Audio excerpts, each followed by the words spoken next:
अब आप ये समझो कि बहुत सा रक्षाबंधन आप लोगों ने पहले भी मनाया, लोगों ने भी मनाया, तरह तरह पर तरह तरह के रीति रिवाज के अनुसार लोगों ने रक्षाबंधन मना करके खा पी करके और न समझ पाने की वजह से इसका फ़ायदा नहीं उठा पाए। देखो प्रेमियों, जैसे यह शरीर है, अब शरीर के बाहर क्या है यह आपको दिखाई पड़ता, हाथ पैर आँख कान, लेकिन ये शरीर के अंदर क्या चीज़ है और कौन सी ऐसी मशीन है, कौन सी ऐसी चीज़ है जो शरीर को चलाती है, कौन सा ऐसा करंट है कि जिसके कट जाने पर सारा सिस्टम बंद हो जाता है और ये शरीर धड़ाम से गिर जाता है। इसको लोग मुर्दा कहने लगते हैं, मिट्टी कहने लग जाते हैं। तो अंदर का इन बाहरी आँखों से नहीं देख पाते हो, बाहर तो आप देखते हो, जैसे कोई कपड़ा पहने हुए या किसी का घर है, कपड़ा पहनने वाला कैसा कपड़ा पहने हैं, इसको आप देखोगे तो कहोगे सफ़ेद रंग का पहने हैं, कोई नीला पहने होगा तो कहोगे नीला पहने हैं।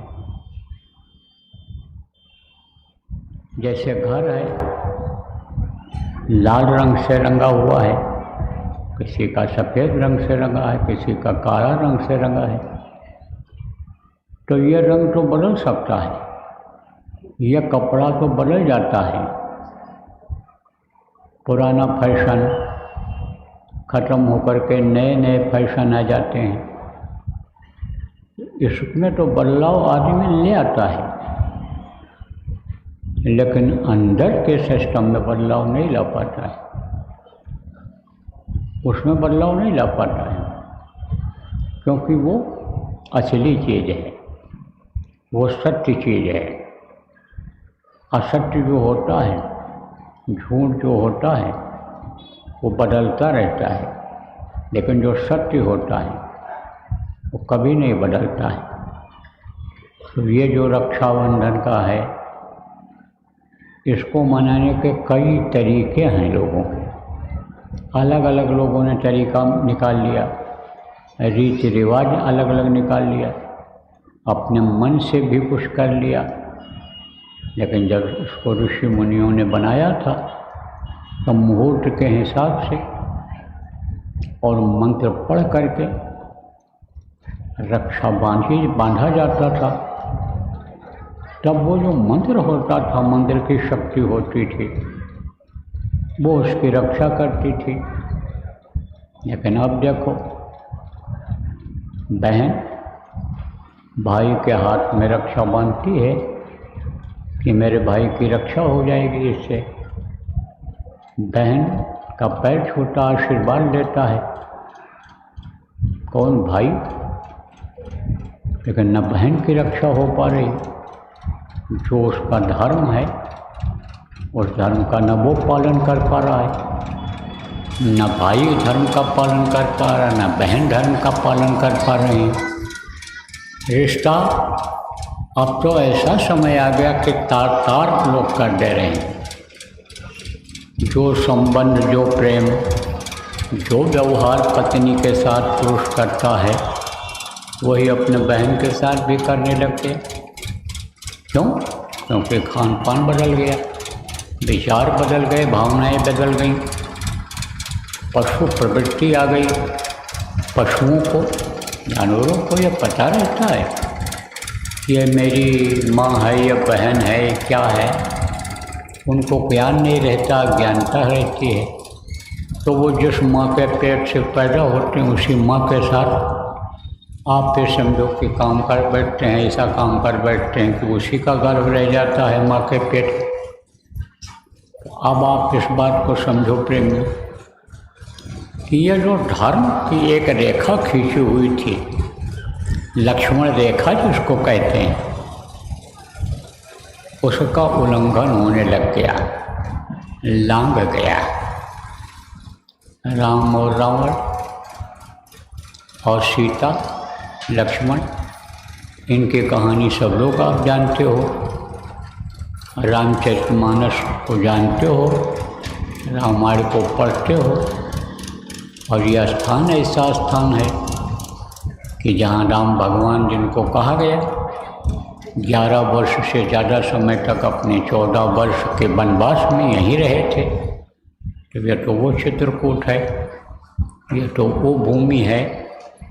तो अब आप इस बात को समझो प्रेमियों, बच्चों और बच्चियों, कि जो गोस्वामी जी महाराज लिख करके गए, बता करके गए कि यह धर्म है, यह अछिला धर्म है, यह मानव धर्म है, उस धर्म से अलग हो करके मनुष्य अपना अपना धर्म बना लिया, अपने मन के अनुसार से धर्म बना लिया, कहाँ से सुखी रहेगा। न तो नियम और संयम का पालन हो पाता है और न ही प्रकृति के नियम के अनुसार काम कर पाता है। तो प्रकृति भी सजा देती है और नियम कानून के अनुसार काम नहीं करते हैं तो जहाँ की सरकारें होती हैं वो सजा देती, समाज के लोग सजा देते हैं। अब आप इस बात को समझो प्रेमियों, बच्चों और बच्चियों, कि जो मानव धर्म है उससे लोग अलग हो गए। मानव धर्म क्या है? गोस्वामी जी महाराज ने लिखा है कि धर्म न दूजा सत्य समाना और आगम निगम पुराण बखाना। सत्य इतना बड़ा धर्म कोई धर्म ही नहीं है। लेकिन सत्य को जब लोगों ने छोड़ा तो सत्य तो खत्म हो गया। सत्य पर जब लोग चलते थे तब आप ये समझो कि अपराध पाप नहीं होता था, गलतियां नहीं होती थी। और जब झूठे लेना, झूठे देना, झूठे भोजन, झूठ से बहना हुए तो झूठ बोल करके ठगी कर लेते, झूठ बोल करके बेईमानी कर लेते, झूठ बोल करके अन्य धर्म से अलग हो जाते हैं, पाप कर बैठते हैं। तो अब आप इस बात को समझो कि जब ये जो मतलब ये है कि दो पहलू हैं जो एक सिक्के के, समझ लो, जैसे यह सत्य बाहर का सत्य है, इसको जब लोगों ने छोड़ा तो सच्चिदानंद से दूर हो गया। कितना भी कलावती कन्या की कहानी कोई पढ़ डाले सत्यनारायण के कथा में, सत्यनारायण को पाने के बजाय आप ये समझो कि सत्यनारायण दूर होते चले जा रहे हैं। और जब वो सत्य से अलग हो जाता है, जो वही सत्य है जिसके लिए जब ब्रह्म का दर्शन किया योगियों ने, तब कहा ब्रह्म सत्यम जगत मिथ्या, ब्रह्म ही सत्य है, बाकी ये सब जगत मिथ्या है। तो उस सत्य से जब अलग हो गए तो दुख पाने लगे। और उस सत्य से अलग हो गए जो सार्वभौमिक सत्य है। कैसे? जैसे सिनेमा में क्या करते हैं, नकली पानी बरसा देते हैं, फ़ोटो खींच लेते हैं, नकला सूरज बना देते हैं, फ़ोटो खींच लेते हैं, चंद्रमा बना देते हैं, फ़ोटो खींच लेते हैं। लेकिन वो थोड़ी देर के लिए रहता है। और जो असला सूरज है वो तो सूरज हमेशा रहता है, एक जैसा रहता है। तो वो जो प्रभु है, परमात्मा है, सत्य है, पुरुष कहा गया, उससे बहुत दूर हो गए। इस शरीर से जो कर्म करने लग गए, और जब पाप कर्म करने लग गए तो बंधन में बंध गए। कितने तरह के बंधन हैं, बहुत बंधन हैं। अभी कल सुबह का सत्संग है, शाम को भी है, परसों का भी है। मौसम अनुकूल रहेगा स्वास्थ्य हमारा सही रहेगा तो आपको सब विस्तार में इन्हीं बातों को बता दिया जाएगा। लेकिन आज तो भी आप ये मोटी बात समझो कि बंधन में आ गए। ये तो आपको अभी कल बताया जाएगा गुरु महाराज की दया से, लेकिन बंधन में बंध गए। और बंधन में जैसे किसी को बांध दिया जाए, जैसे हाथ पैर बांध करके और डाल दो, तो रस्सी किसी भी तरह से अगर कोशिश करे आदमी मान लो तो खुल जाए, लेकिन तो भी नहीं निकल सकता है, क्योंकि उसके ऊपर जाल डाल दिया है। अब किसी को बांध करके और जाल में बंद कर दो तो निकलने की उम्मीद कोई रह जाएगी? नहीं रह जाएगी। उसी में बंधे पर मर जाएगा, खत्म हो जाएगा। ऐसे बंधन में बंधे रहे, अब बंधन में ही पैदा हुए, अब बंधन में ही रह करके, अब बंधन में ही अपने जीने के कीमती समय को बर्बाद कर दे रहे। तो बंधन छूटने का भी उपाय है, लेकिन कब? जब संत मिलेंगे, सत्संग मिलेगा तब, जब कोई बंदी छोर मिलेगा तब। अब आपको बता दें कि संत किसको कहते हैं। आप पे समझो सत्य और संग, सत्य और संग। पहले किसका साथ करना पड़ता है? सच बोलने वाले का, सही रास्ते पर चलने वाले का, नियम संयम का पालन करने वाले का, भजन ध्यान सुमिरन करने वाले का, पूजा पाठ धार्मिक आदमी का, धार्मिक आदमी का साथ करने पर यानी सत्य की जानकारी होती है। यही सत्य नहीं है, आगे सत्य है, और उसी सत्य के पास हमको पहुंचना रहेगा मरने के बाद। हमारी ये जो आत्मा है परमात्मा की अंश, वो उस सत्य के पास ही पहुंचेगी। उसी के पहुंचाने के लिए हमको मनुष्य शरीर मिला है। तो जब सत्संग मिलता रहता है, सत्संग में आना जाना रहता है, तो वो भी सत्य मिल जाता है, उस सत्य की भी पहचान हो जाती है। और देखो तमाम ऐसे उदाहरण मिले। राजा हरिश्चंद्र का नाम आज भी इतिहास में लिखा हुआ है। कितना समय निकल गया, लेकिन राजा आप ये समझो हरिश्चंद्र को कोई भूल पा रहा है? क्योंकि सत्यवादी उनका नाम पड़ा, खिताब मिल गया उनको। जैसे सती अनसुईया को सती का खिताब मिल गया, सती की उपाधि मिल गई। कितना समय हो गया उनको। सतयुग में ये लोग थे। अब आप ये समझो कि सतयुग मतलब त्रेता में, त्रेता के शुरुआत में ही थे, और त्रेता गए हुए बहुत समय हो गया। त्रेता की उम्र जानते हो कितनी होती है? आप समझो सतयुग की उम्र 17 लाख के करीब होती है, और इनकी भी 12 लाख त्रेता की 28,000 वर्ष होती है, इनकी 96,000 वर्ष होती है।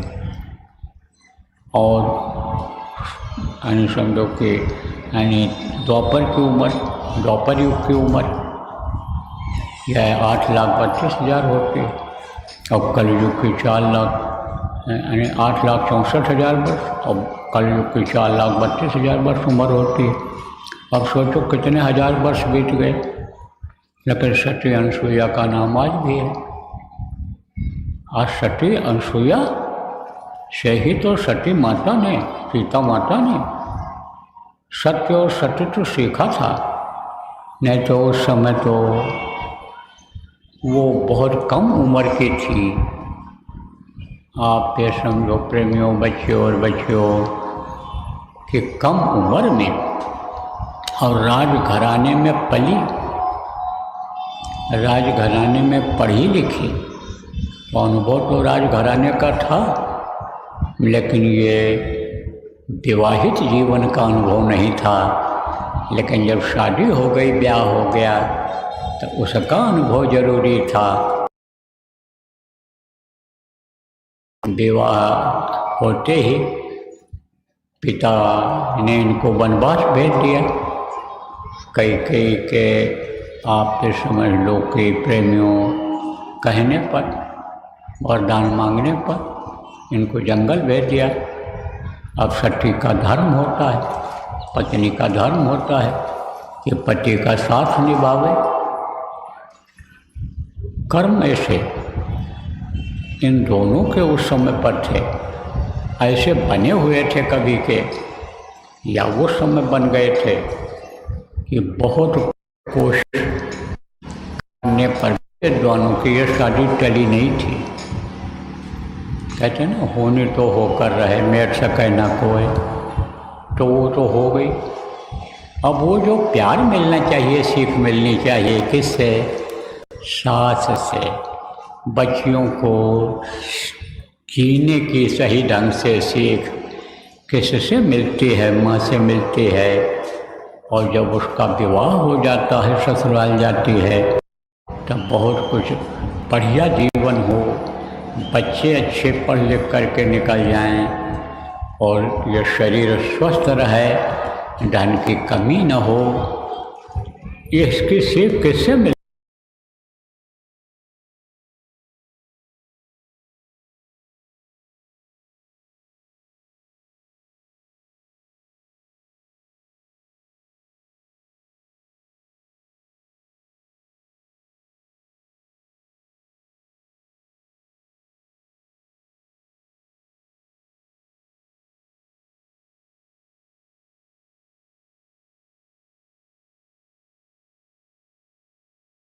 वो नहीं मिला। वो प्यार किसने दिया? सती अनुसुईया ने दिया, और उनको सिखाया यह सत्य धर्म। उनको कहाँ से ये मिली? इल्म शिक्षा कहाँ से मिली? पति की सेवा करने पर मिली।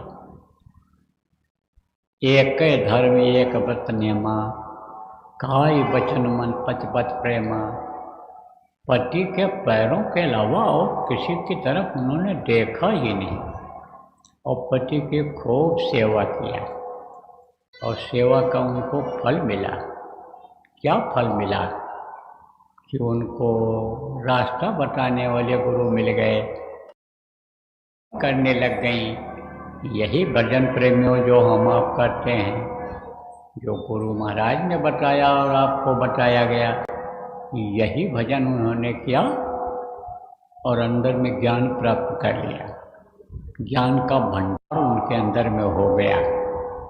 तब उनको इस बात का अनुभव हो गया कि पति की सेवा करने से ये सिद्धि मिलती है, ये चीज़ मिलती है। तो उन्होंने उनको उपदेश दिया, कहा तू सत्य पर रह, पति की सेवा कर, और तू बच्ची अभी वहाँ से आई है, भोली वाली है, ये एरिया ऐसा है, जंगल ऐसा है जहाँ तुम अभी आगे जाओगे, जहाँ से अन्य तुम्हारे पति जो धर्म की स्थापना करने का संकल्प बनाए हैं, वहाँ जब तुम जाओगे तो बड़ी होशियारी से रहें। तो होशियारी से चूकी तब क्या हुआ? रावण उठा ले गया, हनन कर ले गया। मैं खूब सेवा करती थी, खूब सेवा करती थी, और सेवा करके जब थक जाती, सो जाती, तब देखो भाई भाई में कितना प्रेम था उस समय। भाई भाई के लिए जंगल जो लक्ष्मण चले गए थे राम के साथ। अब आज का युग थोड़ा था कि भाई भाई को मार डाल रहा है, खून का प्यासा हो रहा है, ये थोड़ा था। उस समय भाई भाई के लिए मरने मिटने के लिए तैयार हो गया था। देखो इतनी सेवा किया उन्होंने, रखवाली किया। और जब इनका समय पूरा हुआ था। आपको प्रेम में बताया गया है, कथा लंबी हो जाएगी। और समझो कि वो जब डांट लगाया था, इनको हुक्म हुआ शरीर छोड़ने का, तुम्हारा समय हो गया। जब हुक्म हुआ और लक्ष्मण जी पर यह नाराज हुए, तो लक्ष्मण जी समझो दुखी होकर के भागे। किधर गए?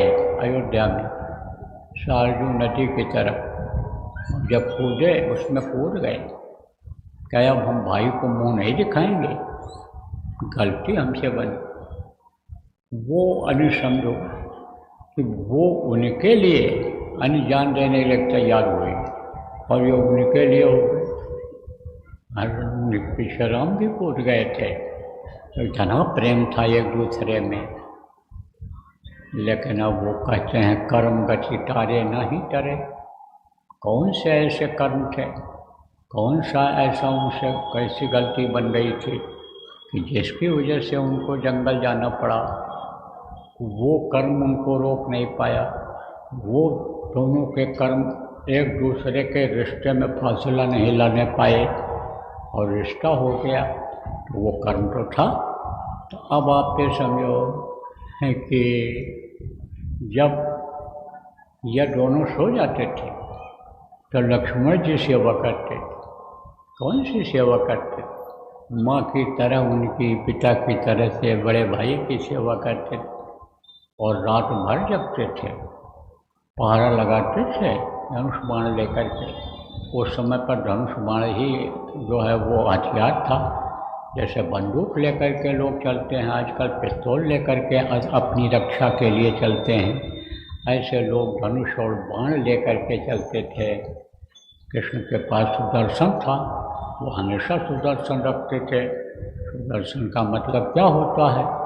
वो ऐसे चलता रहता है, चलता रहता, चक्र की तरह से सुदर्शन चलता रहता हवा में, जैसे पवन चक्की होती है, हवा में अपने आप चलती है। तब जब वो घूमता रहता था तब उसको लोगों ने चक्र सुदर्शन कहा। लेकिन सुदर्शन तो अब सब नहीं कहते हैं, चक्र ही कहते हैं। कृष्ण के हाथ में चक्र था। ऐसे धनुष बाण ले करके गए हुए थे, धनुष बाण ले करके पहरा दे रहे।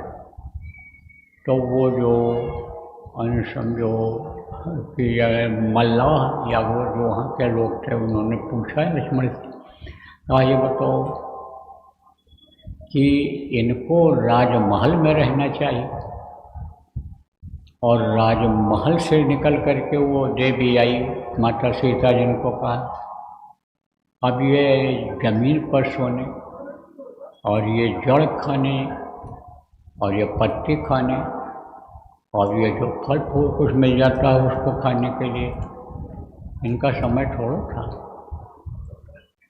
तो उन्होंने भी यही बात कही थी कि कर्म गति टारे नहीं टरे। कर्मों की सज़ा मिलती है, कर्म भोग रहे।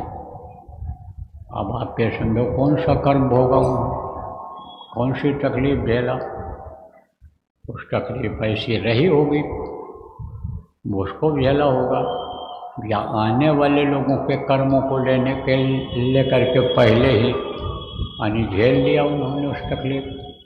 तो मैं अब आपको बताऊं कि बच्चों और बच्चियों, ये शिक्षा क्या दिया था सती अनसुईया ने? सीता माता को क्या शिक्षा दिया था कि देखना सत्य पर रहना, और पति की तो सेवा करती रहेगी तो तेरा कोई बाल नहीं बांका कर पाएगा, और तू अपने सतीत्व की रक्षा करना, पति के पैर के अलावा और किसी की तरफ देखना भी नहीं। इसको तू गांठ बांध ले मेरी बेटी, यह शिक्षा दिया था।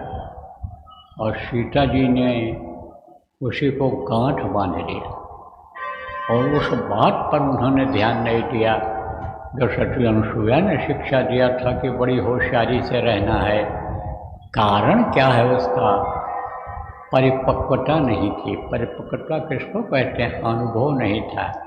जैसे छोटी बच्चियों को अनुभव जीवन का नहीं होता है, ऐसे उसको भी नहीं था।